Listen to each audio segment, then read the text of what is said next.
여러분, 다정한 번역가, 초월 번역으로 알려진 황석기 번역가 관련 보도 보셨어요? 입장 정리해서 발표하신다길래 기다려보려고 했거든요. 근데 보도 내용 봤더니 이건 솔직히 쉴드 불가해요. 보도에 따르면 2005년에는 강제추행 치상, 2014년에는 문화센터 수강생 대상으로 한 준유사강간 등 사건으로 집행유예 판결 받았다고 하는데요. 특히 두 번째 사건은 수강생 대상으로 한 준유사강간 사건이었기 때문에 법적으로 죄질이 매우 안 좋다고 보여져요.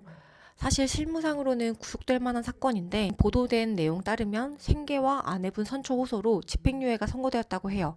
아마 피해자분과도 합의가 진행됐던 것 같아요. 아무래도 이분이 평소에 젠더 감수성 강조하면서 활동을 하셨던 분이다 보니까 그 이미지와 과거 사이의 어떤 괴리 때문에 대중분들이 배신감을 많이 느끼고 계신 것 같아요. 저는 이 사건 보면서 크게 두 가지 정도 생각이 들었는데요.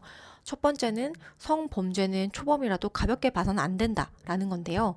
제가 변호사로 활동하면서 보니까 바늘도둑이 소도둑 된다고 처음에는 비교적 경미한 성범죄로 오셨던 분들이 나중에 또 오시고 범죄도 점차 심각해지고 발전되는 형태를 보이는 경우가 많아요. 사실 이 번역가분 사례 같은 경우에도 강제추행으로 시작했던 사건이 나중에 더 중해지고 발전된 형태를 보이잖아요. 그래서 성범죄 같은 경우에는 초범이라도 절대 가볍게 봐서는 안 되겠다라는 생각이 들었고, 두 번째는 이 범죄라는 게 피해자뿐만 아니라 결국에는 범죄자 본인 인생도 무너뜨리는 자기 파괴적인 선택이라는 거예요.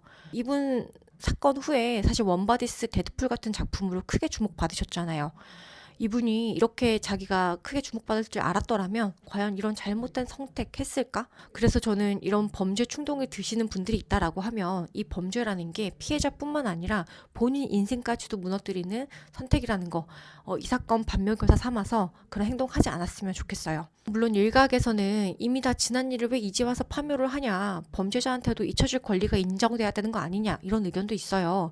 저는 배트맨 비긴즈에 이런 말이 나오거든요. 사람을 정의하는 건 생각이 아니라 행동이다. 이런 말처럼 결국에는 본인이 한 행동으로 평가를 받는 거고요.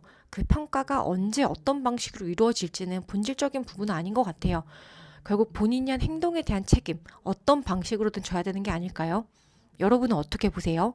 성범죄자라고 하더라도 시간이 지나면 잊혀질 권리 인정돼야 된다고 생각하세요? 댓글로 의견 공유해주세요.